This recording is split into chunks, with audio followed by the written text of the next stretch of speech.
Bonjour à tous, j'espère que vous allez bien. Bienvenue dans ce troisième épisode de cette saison 4 de Ma Voix vous manque. Bon, c'est un petit peu la suite du précédent épisode. Bon, même si ce n'est pas forcément non plus lié, mais évidemment, je ne peux que parler encore une fois de plus de l'actualité politique. Actualité qui s'enchaîne. Sans trop de mystère finalement, puisque avec l'émotion de censure, on s'attendait plus ou moins à ce que ça se passe comme ça. De toute façon, c'était déjà un peu plié depuis quelques jours. Moi, ce qui me perturbe, sans vraiment me perturber, c'est déjà le premier interview, enfin non, plutôt on va dire la mise en scène de la veille de cette censure, on va dire, que s'est permis le chef de l'État, pour encore une fois de plus se mêler un petit peu finalement de ce qu'il n'y avait pas à se mêler, dans le sens où ce qui se passe, c'est un peu à cause de lui. Bon, bref.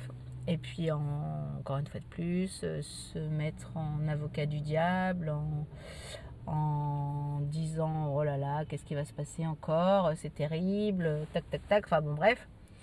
Et surtout, ne pas se remettre en cause. Ne pas se dire « Mais, s'il se passe ça... » c'est peut-être à cause de ça, c'est peut-être à cause de moi finalement. Non, pas du tout. Non, pas une seule fois. En tout cas, dans cette interview, dans cette intervenance, moi j'aime bien. Il ne s'est pas du tout remis en cause et surtout, il a fait son dialogue, c'était comme si c'était un chef de guerre qui disait à tous ses soldats, je resterai jusqu'à la dernière seconde, je me battrai jusqu'à la dernière seconde pour gagner ce combat. En général, quand on dit ça, c'est pour gagner avec le combat de toute une armée. En général, on dit ça pour gagner, mais même si à la limite, on se battra jusqu'au bout, et puis si on la perd cette bataille, mais je me battrai jusqu'au bout. Mais en général, quand on dit ça, c'est parce qu'on a quand même une armée qu'on a engagé, qui s'est engagé justement pour se battre à notre côté. Parce que là, ce n'est pas le cas du tout. Ce n'est pas du tout la même chose. Lui, il veut rester jusqu'au bout, mais tout seul. Du coup, pour se battre, là, ce serait plutôt pour se battre contre son peuple, puisqu'à un moment donné, le peuple, il a dit clairement que il avait plus trop envie que ça se passe comme au départ vraiment de son mandat, de son premier mandat, à savoir que c'était lui et son gouvernement bien sûr qui devait décider de tout. En tout cas, bon. Bref, là, ce n'est pas du tout la même chose. C'est vraiment dire vous voulez que ça change, vous voulez me virer, me virer non, parce que ce n'est pas possible. Mais de toute façon, vous voulez que quelque part que le chef d'État change, mais non, pas du tout. Moi, je resterai jusqu'au bout. C'est vraiment, moi, ça me donne cette impression. Je resterai jusqu'au bout pour me battre contre vous, parce que je veux rester, et non pas pour me battre pour vous. Pour vous. Non. En tout cas, moi, je ne l'ai pas perçu comme ça. Et comme à chaque fois de ces interventions, quand il... genre le Covid, et puis aussi une autre fois où il avait dit la même chose. Enfin bon, il était toujours en guerre. De toute façon, c'est quelqu'un qui quelque part, est toujours en guerre. Si vous regardez bien ses interventions, ses attitudes, ses mots aussi, c'est toujours quelqu'un qui a besoin d'être en guerre, ou alors qui veut être en guerre. On ne sait pas pour tuer qui, on ne sait pas pour que ça aboutisse à quoi. Mais à un moment donné, la guerre, c'est bon, quoi. Il faudrait peut-être faire la paix un peu de temps en temps. Il faudrait peut-être... à chaque fois, c'est quelqu'un qui est en guerre. Il n'est pas en paix, il est toujours en guerre. Donc évidemment, quelqu'un qui est toujours en guerre, ça ne peut qu'attirer des choses néfastes. À un moment donné, la guerre, c'est quand même quelque chose de très négatif. Donc la guerre pour conquérir, pour justement avoir un truc positif, à un moment donné, c'est positif. Parce que c'est positif. On s'est battu pour notre paix, on s'est battu pour la liberté. C'est positif. Mais là, à un moment donné, ça n'a rien à voir avec du positif. En tout cas, pour acquérir du positif, ça n'a rien à voir. C'est faire du négatif pour du négatif et encore plus de négatif. Bon, bref. Cette motion de censure a donc été adoptée, votée à l'unanimité, enfin, même un peu plus. Enfin, bon, il a fallu... c'était assez clair, on va dire. Mais il reste encore dans son... Il ne se remet jamais en cause. Alors, ce qui est terrible, là, c'est surtout hier soir. Hier soir. Bon, moi, à chaque fois, je ne regarde pas en entier. Mais là, j'ai quand même regardé les débuts.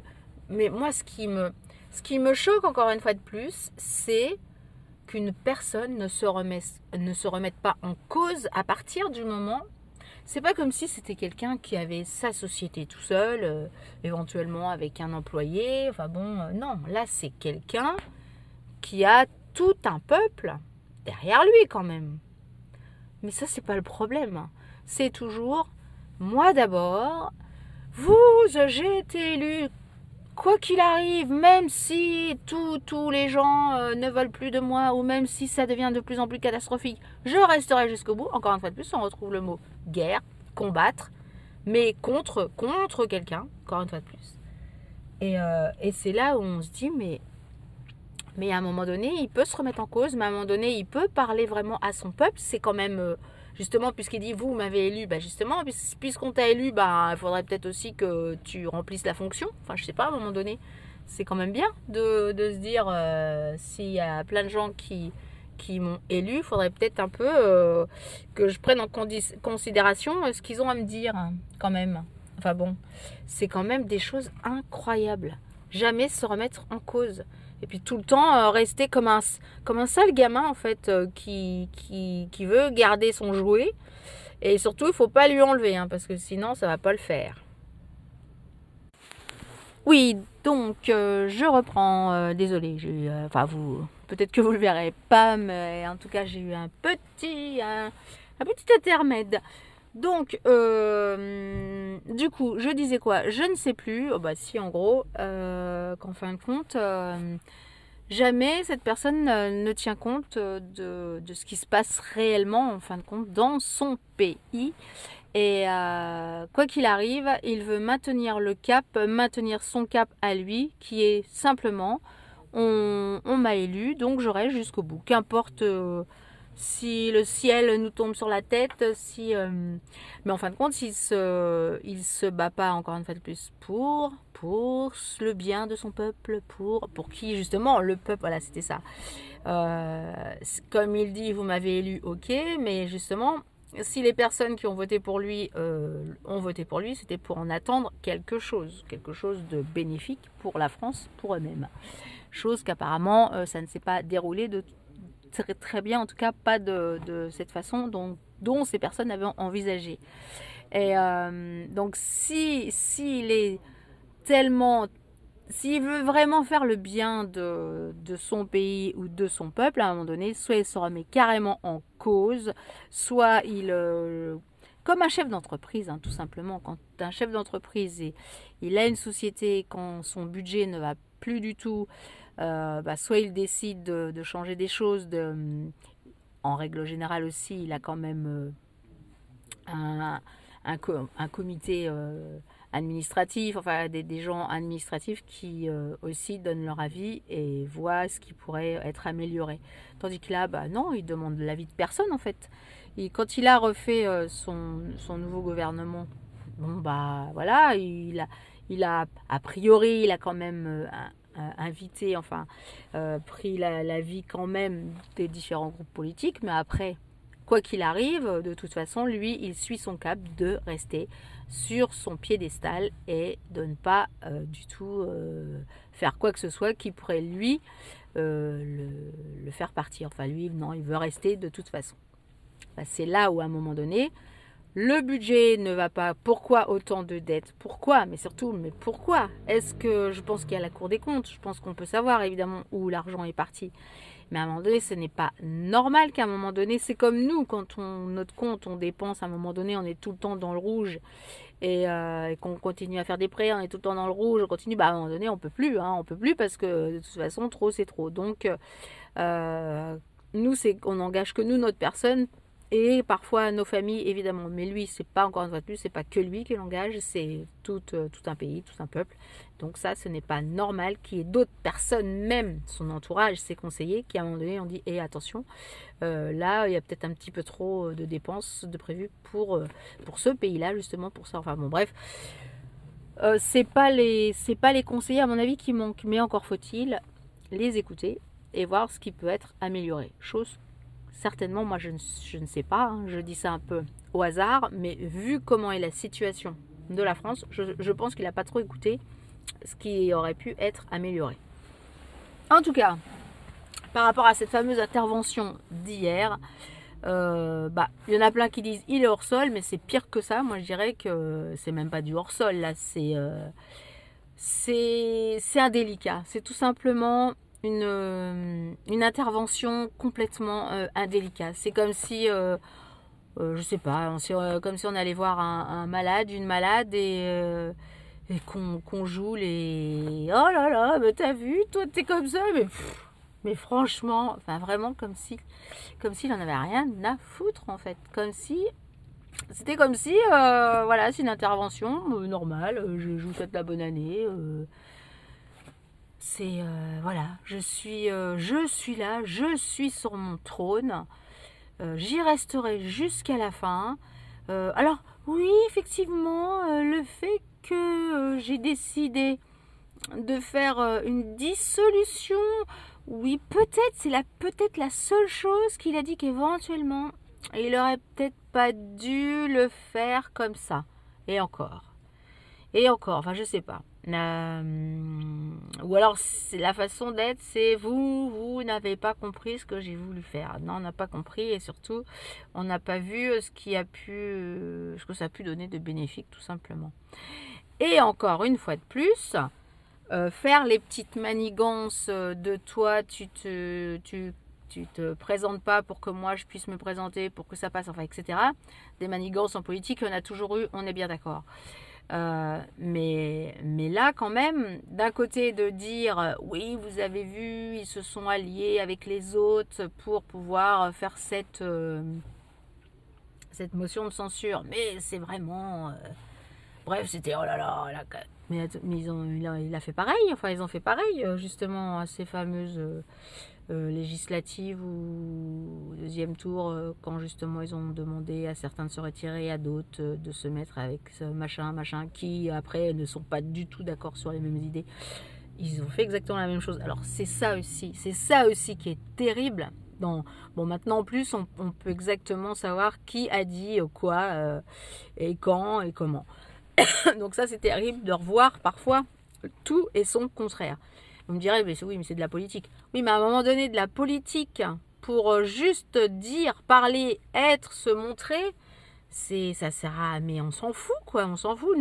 Je pense que tous les gens qui, à un moment donné, élisent leur candidat, à moins d'élire un candidat comme un top modèle, bon là, on parle plus de politique, on parle plus d'avenir de la France. Voilà, quand on élit quelqu'un, c'est quand même pour faire en sorte, en tout cas, de se dire, de penser que il va nous apporter ça, il a eu cette idée-là, ça va améliorer ça, etc., etc. On le fait dans ce sens-là. Qu'importe qu'il soit jaune, bleu, vert, violet, du moment que cette personne apporte de bonnes idées et puis surtout les concrétise, hein, parce qu'après, bien sûr, il faut les concrétiser. Donc, ne pas tenir compte de tout ça et quand on voit les magouilles qui se passent, c'est sûr que ça donne plus vraiment aussi à plein de personnes à aller voter, quoi. Et donc là encore maintenant, ça recommence. Il va recevoir telle personne, mais pas celle-là, on ne sait pas pourquoi. Encore une fois de plus, le peuple a donné des voix à ces personnes, même si on n'aime pas ces personnes, même si on n'est pas d'accord avec ces personnes. Là, du coup, c'est vraiment un vrai électorat qui a donné des voix pour un tel. eh bien au moins on les reçoit et on voit ce qu'ils ont à dire. Même si de toute façon, quoi qu'ils disent, encore une fois de plus, il ne les écoute pas. Lui, ce qui l'intéresse surtout, c'est toujours de rester au pouvoir. Même si, quelque part, le pouvoir, est-ce qu'il peut encore l'avoir? Oui, bien sûr, il peut encore l'avoir puisqu'il est encore là. Donc, c'est se poser la question, c'est sûr, on est bien d'accord, il a été élu, mais il a été élu, pourquoi? Pour justement améliorer le système de la France, améliorer plein de choses, et en tout cas pas être en faillite comme on est actuellement. C'était pas ça le deal, hein. Je crois que c'est ça qu'il oublie de dire, hein, parce que c'est pas d'hier, hein, qu'il est au pouvoir, hein. C'est non seulement un deuxième mandat, mais aussi avant, concernant le budget, même si on peut pas dire que c'est forcément lui qui décidait, mais quand même, on va dire que logiquement il devait s'y connaître en budget, hein. Donc voilà, si on décide pas, si une personne ne décide pas à améliorer, à changer, pas à changer, mais à faire en sorte que la situation s'améliore, en tout cas n'empire pas, mais en écoutant tout le monde et surtout en trouvant des solutions qui ne vont pas, encore une fois de plus, affaiblir le peuple. Parce que là, les solutions qui étaient trouvées, peut-être pas toutes, mais toutes les solutions, j'ai l'impression pourtant, il y a plein d'autres solutions, mais les solutions qui étaient trouvées, c'est surtout, encore une fois de plus, taper sur les mêmes. Taper, encore une fois de plus, sur ceux qui payent des impôts et qui vont encore payer des impôts et que toujours la masse moyenne, là, toujours la moyenne, hein, qui paye pour tout le monde. Mais à un moment donné, ça, faut l'arrêter. Moi, je dis pas que je dis pas qu'il faut que tout le monde paye des sommes astronomiques, mais au moins que tout le monde participe à cette société. Moi, ma mère, par exemple, qui ne gagne pas beaucoup et donc du coup qui ne paye pas d'impôts, eh bien moi, je serais pour qu'elle paye des impôts, mais évidemment, c'est pas beaucoup, mais c'est juste pour se sentir concerné par cette société. Qu'on dise, ah bah oui, on paye des impôts, donc et alors que ce soit tout le temps les mêmes qui trinquent, tout le temps les mêmes. Alors après, ceux qui ont... qui payent énormément d'impôts, bon, c'est vrai qu'il y a des niches fiscales, mais pas forcément des niches. Il y a aussi des moyens pour payer moins. Bon, ça, après, c'est quand on a des comptables, etc. Des conseillers en impôts. Mais ce qu'il y a surtout, c'est qu'on dépense énormément d'argent parce qu'on en dépense juste comme ça. C'est vrai, il y a des choses dans cette France, dans ce gouvernement, pas dans le gouvernement, mais c'est un système parfois, tout simplement pour remercier des personnes d'avoir fait telle chose et telle chose, on continue de les payer des sommes astronomiques. Que ces personnes touchent une retraite comme tout le monde, on est bien d'accord, mais à un moment donné, que c'est comme si ce sont des postes fictifs. C'est quand on dit que quand on a condamné, par exemple, Fillon avec sa femme, etc., parce que c'était un poste fictif, mais moi je suis désolée, je suis sûre que plein de postes là, des hauts fonctionnaires qui quelque part, il y en a, attention, hein, je ne remets pas en cause leur travail, mais je suis sûre qu'il y a plein de fonctions qui sont juste payées à la personne, qui ne fait pratiquement rien, que c'est pas un vrai travail, enfin c'est pas un travail, c'est un travail utile dans le sens où je l'entends, dans le sens où voilà, c'est juste un remerciement, on continue de vous payer ça. Bah non, on le remercie autrement parce qu'encore une fois de plus, c'est l'argent de qui là? C'est toujours l'argent des Français. Donc il y a plein de choses dans ce système qui ne va pas, qu'on remercie les gens. Pareil que les personnes, que les politiques, elles soient que 1 mois, 2 mois dans un poste et que finalement elle touche des sommes astronomiques d'après tout le temps. Il y a des choses comme ça qui font que c'est pas logique. Qu'ils aient des avantages, parce que c'est quand même des postes, des hauts postes, et puis c'est pas facile tous les jours, je le comprends parfaitement, et c'est normal. Mais il y a d'autres avantages, à mon avis, qui sont pas nécessaires, surtout de poursuivre après qu'ils aient quitté cette fonction. Il y a plein de choses comme ça, on parle d'économie, il y a plein de choses comme ça qu'on pourrait déjà taper, qu'on pourrait déjà améliorer, mais bon, voilà, puisque on préfère aller taper sur un peuple, plein de personnes qui sont moyennes et qui vont, comme c'est quand même les plus nombreuses, voilà, on va engraisser comme ça la France. Mais on ne trouve pas d'autres solutions. Encore une fois de plus, on est là pour trouver d'autres solutions. C'est bien aussi de réfléchir à d'autres choses. Enfin bon, tout ça pour vous dire que j'espère que la situation va s'améliorer, qu'il y aura des meilleures idées et surtout qu'à un moment donné, il faudra peut-être que la haute fonction, justement, se remette en cause. Suite au prochain numéro. Ciao!